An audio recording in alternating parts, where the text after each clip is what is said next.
श्री गुरुभ्यो नमः। सर्वेभ्यः सुप्रभातम्। अधुना कक्षाम् आरभामहे। योगेन चित्तस्य पदेन वाचां मलं शरीरस्य च वैद्यकेन योपाकरोत्तं प्रवरं मुनीनां पतञ्जलिं प्राञ्जलिरानतोऽस्मि। तत्कर्म यन्न बन्धाय साविद्याय विमुक्तये आयासाय परं कर्म विद्यान्याशिल्पनैपुणम्। अनुवर्तते। श्री गुरुभ्यो नमः। ह्यः अस्माभिः किं चिन्तनं कृतम् इति चेत् यः लुतकशब्दार्थं यद्यपि लकारोपदेशः नापेक्षितः तथापि साधु लकारमधीते इत्यत्र लकार इति शब्दः वर्तते, तर्हि तत्र अच् कार्यार्थं तु किं तत्र इति न वक्तव्यं। तस्य अनुकरणं यदा क्रियते तदा अनुकरणे अच् कार्यं भवतु इति धिया किं कर्तव्यं भवति, लकारोपदेशः कर्तव्यः भवति इत्यर्थः। तत्र पुनः अग्रे उक्तं साधुलकारमधीते इत्यत्र यः लकारः वर्तते सः कुत्र तनीयः, क्वस्थस्य पुनरेतदनुकरणम् इति चेत् क्लिपिस्थस्य इति उक्ते सति नास्ति। यदि क्लिपिस्थस्य अनुकरणम् इति उच्यते तर्हि तत्र क्लिपेः लत्वम् असिद्धं भवति इति कृत्वा ऋकारावस्थायामेव कार्याणि भवन्ति, न तु लकारावस्थायां।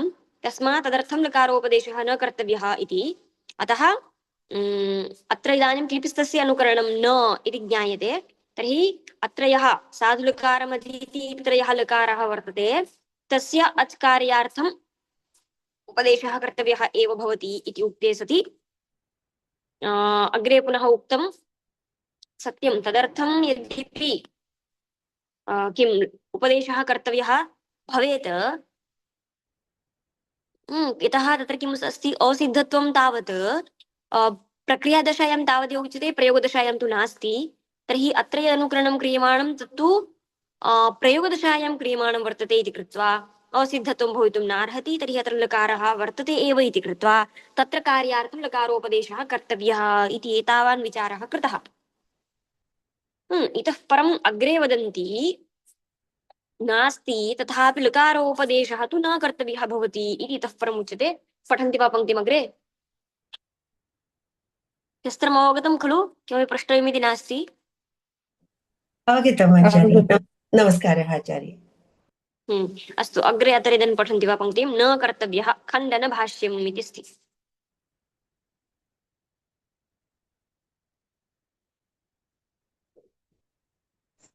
खण्डनभाष्यं न कर्तव्यः इदम् अवश्यं कर्तव्यं प्रकृतिवदनुकरणं भवति इति। किं प्रयोजनं? द्विः पञ्चत्वित्याः तिङ् इति निघातो यथा स्यात्। अग्नि इत्याह ईदुदे द्विवचनं प्रगृह्य संज्ञं भवति इति प्रगृह्य संज्ञा यथा स्यात्। इदानीं तर्हि अग्रे किम् उच्यते इति चेत् किं न कर्तव्यमस्ति, लकारोपदेशः न कर्तव्यः इति उच्यते। किमर्थं लकारोपदेशः न कर्तव्यः इति चेत् प्रकृतिवदनुकरणम् इति एकः न्यायः वर्तते। प्रकृतिवदनुकरणम् इति न्यायेन प्रकृतौ यत् कार्यं क्रियते तदनुकरणे अपि भवति इति कृत्वा प्रकृतौ साधुलकारमधीति इत्यत्र यथा लकारस्य कार्यं कुर्वन्ति तथैव अनुकरणे अपि लकार इत्याह इत्यत्रापि लकारावस्थायामेव अच् कार्यं क्रियते। तर्हि इदानीं तदर्थं किं नापेक्षितं, लकारोपदेशः न अपेक्षितः इति इतः परं प्रतिपादनं क्रियते। प्रकृतिवदनुकरणम् इत्युक्ते प्रकृतौ यत् कार्यं क्रियते, अनुकार्ये यत् कार्यं क्रियते तदेव अनुकरणे अपि भवति इत्याशयः। तर्हि तत्र प्रकृतौ तावत् किं क्रियते इति चेत् ऋकारावस्थायामेव कार्यं क्रियते। तर्हि तथैव अत्रापि प्रकृते इदानीं यदनुकरणं क्रियमाणं तत्रापि किं क्रियते, ऋकारावस्थायामेव कार्यं क्रियते इति कृत्वा ऋकारोपदेशः न कर्तव्यः इति आशयः। प्रकृतिवदनुकरणं भवति इति यः न्यायः तस्य किं प्रयोजनं, किमर्थं सः न्यायः आश्रियते इति चेत् तत्र उच्यते द्विः पचन्ति इत्याह इति एकम् अनुकरणं वर्तते। कश्चन द्विः पचति इति केनचित् उक्ते सति तदनुकरणं क्रियते। द्विः पचन्तु इत्याह इति अनुकरणं क्रियते। तर्हि यदा इदम् अनुकरणं क्रियते तदा अनुकरणे अच्कार्यं भवतु इति धिया इदानीं लकारोपदेशः अपेक्षितः वा इति चेत् नास्ति, यतः तत्र यद् अनुकार्यं वर्तते तत्र अनुकार्ये तु ऋकारावस्था एकं क्षणं द्विः पचन्ति इत्याह इत्यत्र पश्यन्तु, पचन्तु पचन्तु इति केनचित् श्रूयते।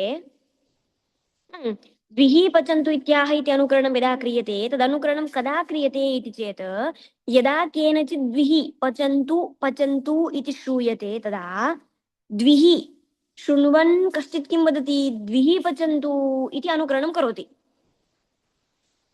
सम्यक् वा? हा, तर्हि अस्य इदानीं क्रिया तिङन्तत्वं भवितुमर्हति वा? यद् अनुकरणं क्रियमाणं, हा, अनुकरणं यत् क्रियमाणं तस्य तिङन्तत्वं वक्तुं शक्यते वा? तिङन्तत्वं कस्य भवितुमर्हति? यस्य अन्ते तिङ् भवति।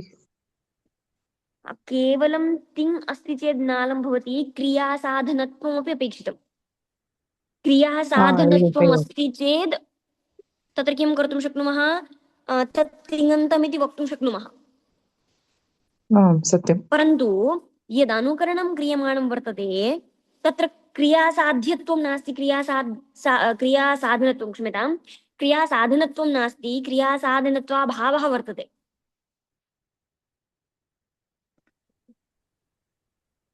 ज्ञायमानं वा?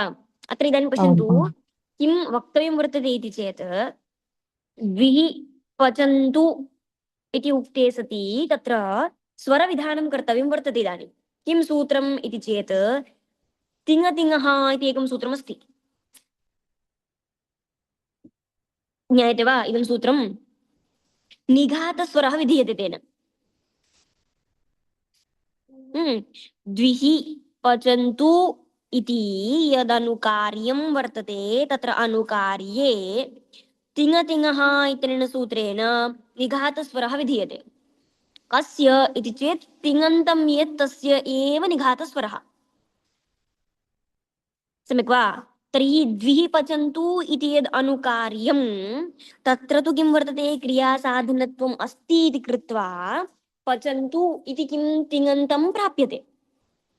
तर्हि पचन्तु इति तिङन्तं प्राप्यते इति कृत्वा तस्याम् अवस्थायां स्वरः सिद्ध्यति। परन्तु यदा अनुकरणं क्रियते तदा अनुकरणे किं नास्ति, क्रियासाधनत्वं नास्ति इति कृत्वा तस्य तिङन्तत्वं वक्तुं न शक्नुमः।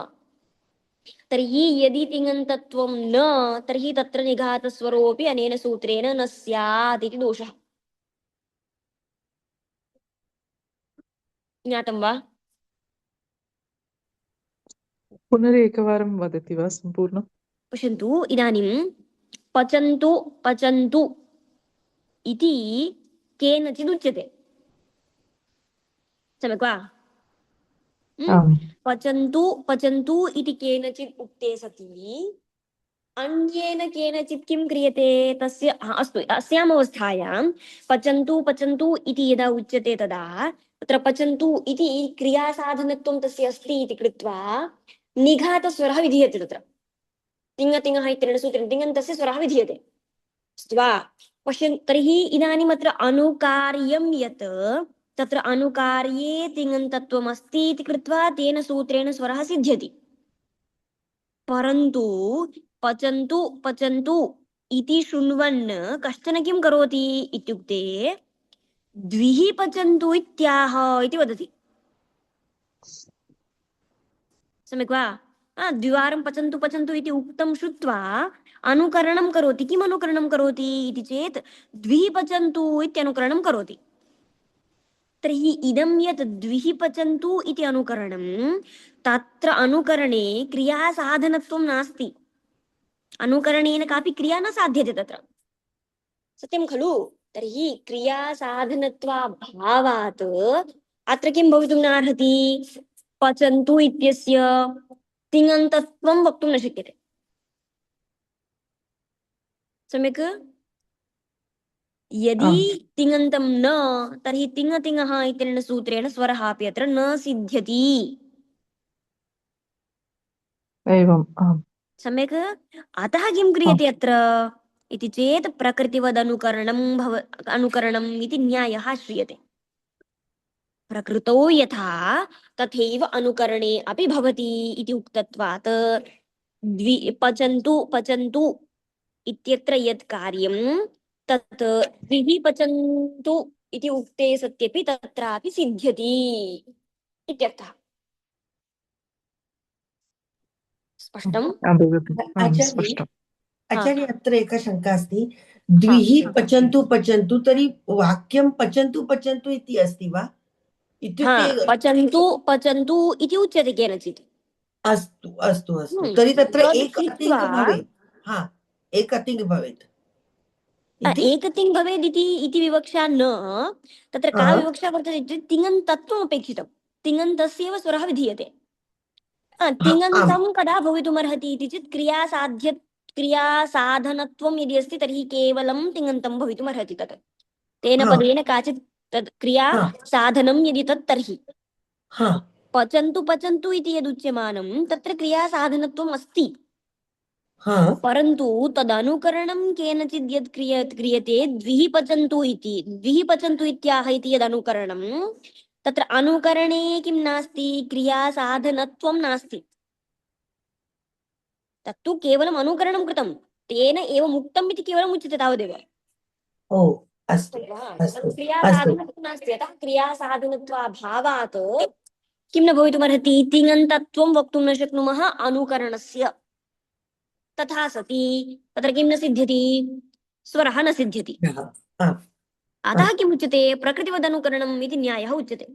एवमेव इतोपि एकम् उदाहरणमपि वक्तुं शक्नुमः। अग्नि इत्याह इति वर्तते। किम्, अग्नि इत्याह। केनचित् अग्नि इति उक्ते सति तदनुकरणं क्रियते अग्नि इत्याह इत्यत्र अनुकरणे ईदुदे द्योतनं प्रगृह्यम् इति एकं सूत्रं वर्तते। प्रगृह्यसंज्ञाविधायकं सूत्रमिदं।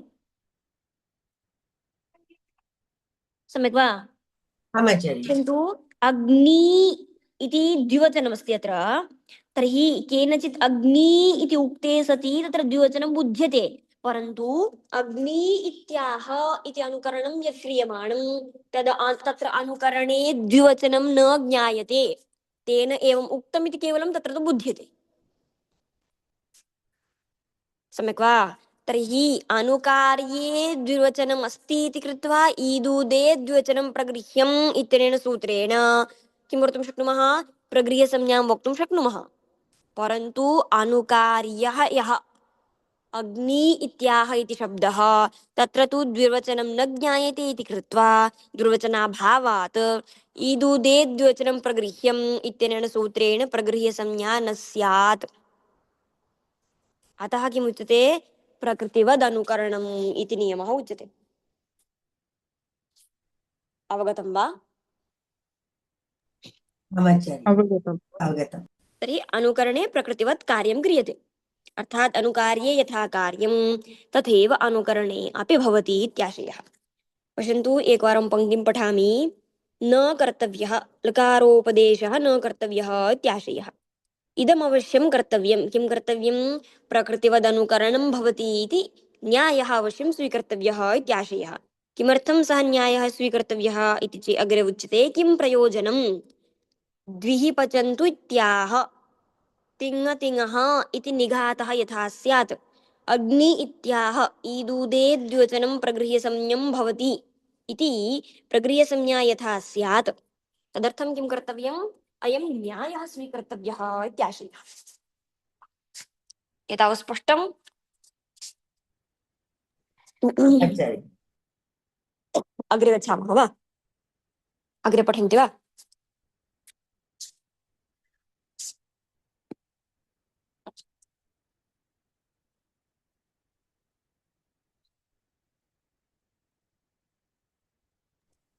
प्रदीपस्य व्याख्यानं पठनीयं वा इदानीं, पठनीयः वा व्याख्यानं हा, पठनीयम् आम् सत्यं। प्रकृतिवत् इति आचार्य उपरि नयति वा, मम अत्र बहु लघु अस्ति आम्, धन्यवादः।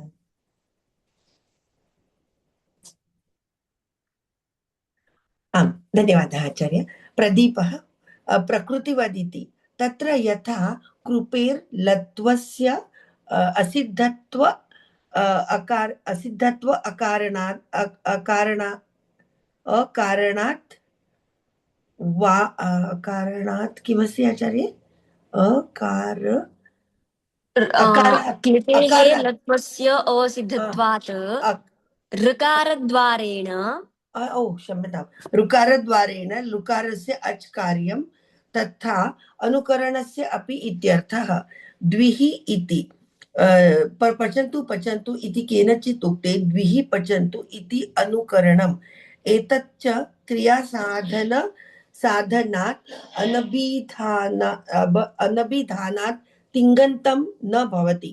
एवम् अग्नि इति अनुकरणं किमस्ति? व्यर्थ अस्ति वा? न दृश्यते सम्यक्। द्व्यर्थ द्व्यर्थ द्व्यर्थ अस्ति। इति अनुकरणं द्व्यर्थ अनभिधानात् न द्विवचनान्तं। ननु गम्लृ सृप्लृ इत्यादिस्थस्य यदा अनुकरणं तदा कथं प्रकृतिवत् भावः द्यूताद्लुदित इति लृकारे परतो करणादित् संज्ञा अनुवादात् च धातु अनुबन्धस्य लृकारस्य अच् कार्याणि अनुमीयन्ते ततः तद् अनुकरणस्य सिद्धः प्रकृतिभावः।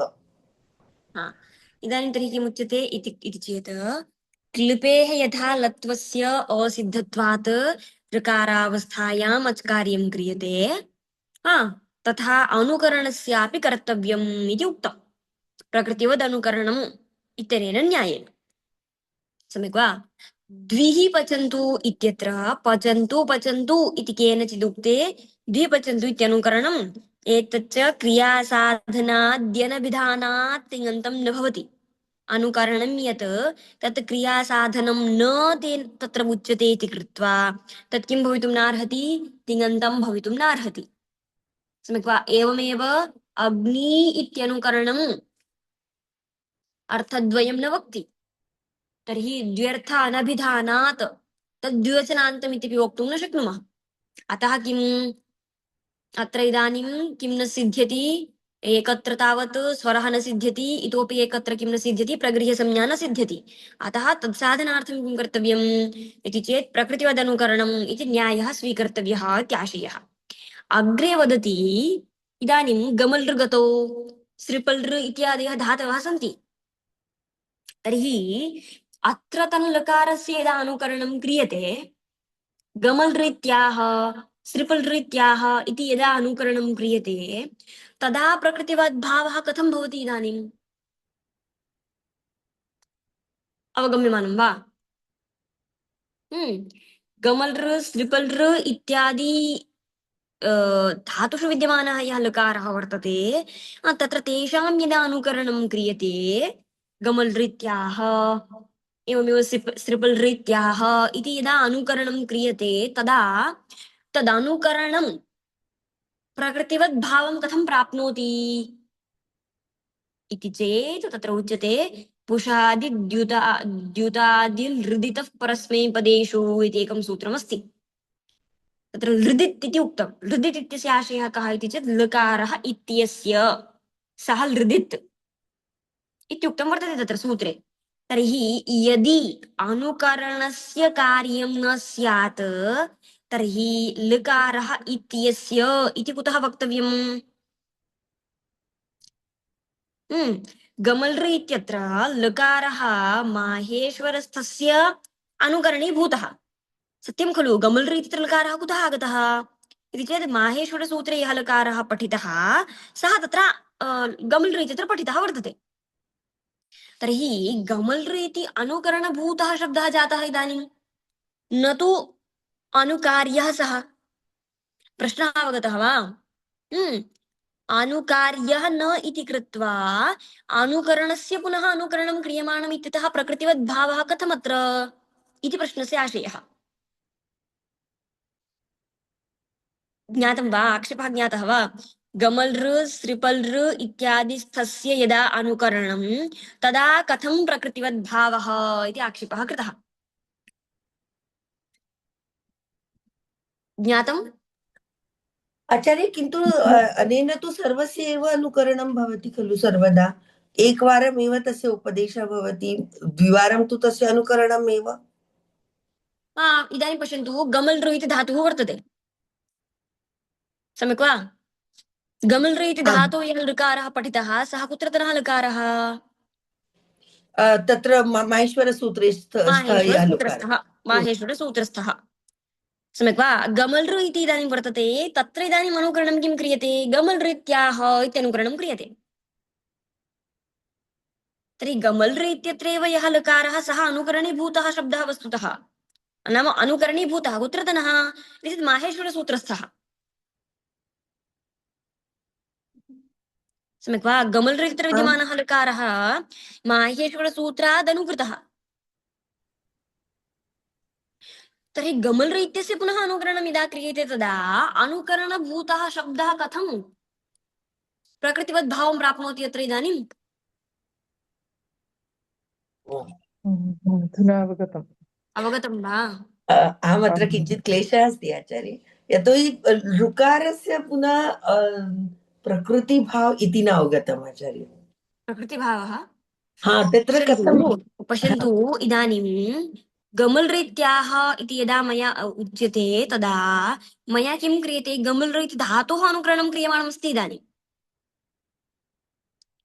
सम्यक् वा गमलृ इति धातोः यः लकारः पठितः सः किं प्रकृति वा तत् इत्युक्ते न सः अपि अनुकरणीभूतः एव कुत्र जनः इति चेत् माहेश्वरसूत्रस्य अनुकरणमत्र अवगतम् आम् आचार्य अवगतम् तर्हि यदि अनुकरणभूते इदानीं किमपि कार्यं न स्यात् पश्यन्तु तत्र गमलृ सृपलृ इत्यादिषु यदि कार्यमेव न सिद्ध्यति तर्हि इदानीं तत्र सूत्रे पुषादि द्युतादि लृदितः परस्मैपदेषु तत्र लृदिति इति ग्रहणं किमर्थं कर्तव्यं लृकारः इत्यस्य इति कुतः वक्तव्यं लृकारस्य कुत्रापि इत्संज्ञा एव भवितुं नार्हति खलु इदानीम् अनुकरणीभूतः सः लकारस्तु तत्र कार्यं भवितुं नार्हति इदानीम् इति चेत् तत्र अचकार्यकरणात् किम् अवगम्यते तथापि तत्र किं कृतं पुषादि द्युतादि लृदितः परस्मैपदेषु इत्यत्र लृदितः एव ग्रहणं कृतम् इति कृत्वा तेन ज्ञायते अनुकरणभूते अपि कार्यं भवति इति ज्ञायते तर्हि गमलृ इत्यादावपि लकारस्य कार्यत्वं वर्तते तर्हि तत्र प्रकृतिभावादिकं सर्वमपि कार्यं सिद्ध्यति अन्यथा अनुकरणस्य कार्यत्वं न स्यात् तर्हि पुषादि द्युतादि इत्यत्र लृकारं निमित्तीकृत्य यत्र इदानीं किञ्चित् कार्यं क्रियते तत् कार्यम् इदानीम् अत्र ग्रहणं न स्यात् सूत्रे तस्य लृदितः ग्रहणं न स्यात् इत्याशयः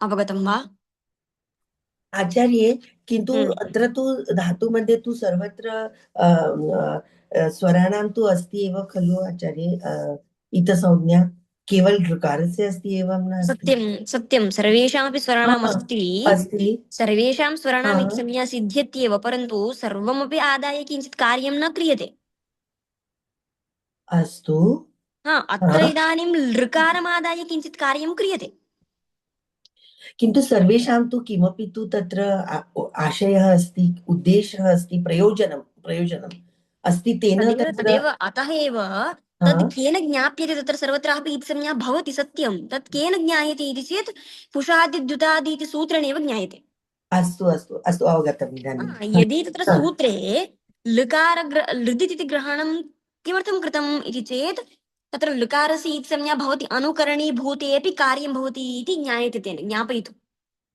यदि अनुकरणीभूते कार्यं न स्यात् तर्हि लृदित् इति सूत्रे सः न ब्रूयात् आचार्यः। अवगतम्? आमां यावत् इकारस्य वगैरे अस्ति तावत् लकारस्य इति वदामः तर्हि आचार्य। आं तस्य अपि कार्यम् अस्ति। अस्ति अस्ति आं तेन तस्य कार्यमस्ति। आमाम् आवश्यकम् अवगतम्। अनुकरणीभूतानामपि कार्यं भवति इति ज्ञायते। सत्यम् अस्ति। अवगतम्? आम् आचार्य। आम् अवगतम्। अहमेकवारं पङ्क्तिं पठामि, पश्यन्तु। ननु गमलृ सृपलृ इत्यादि स्थस्य यदा अनुकरणं तदा कथं प्रकृतिवद्भावः इति चेत् द्युतादिलृदितः इति लकारे परतः यणादेशकरणात् इत्संज्ञा अनुवादाच्च धात्वनुबन्धस्य लकारस्य अचकार्याण्यनुमीयन्ते। ततः तदनुकरणस्य सिद्धः प्रकृतिवद्भावः। स्पष्टं वा? आम् स्पष्टम्। आम् आचार्य। अस्तु। अद्य तावत् भवतु। इदमेकवारम् अवलोकयामः। अत्र प्रायः संशयाः सन्ति इति भासते मह्यम्। एकवारम् अवलोकयामः। अनन्तरमपि यदि स्पष्टं न जातं तर्हि प्रष्टुं शक्यते। तदनन्तरं पुनः इतोपि एकवारं वदामि यदि स्पष्टं न भविष्यति। आम् आचार्य। अस्तु, तर्हि अद्य अत्र समापयामः।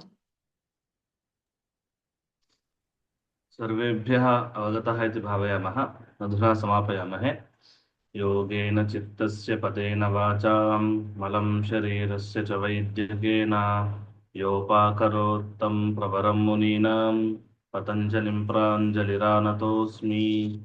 तत्कर्म यन्न बन्धाय साविद्याय विमुक्तये आयासाय अपरं कर्म विद्यान्याशिल्पनैपुणम्। धन्यवादः।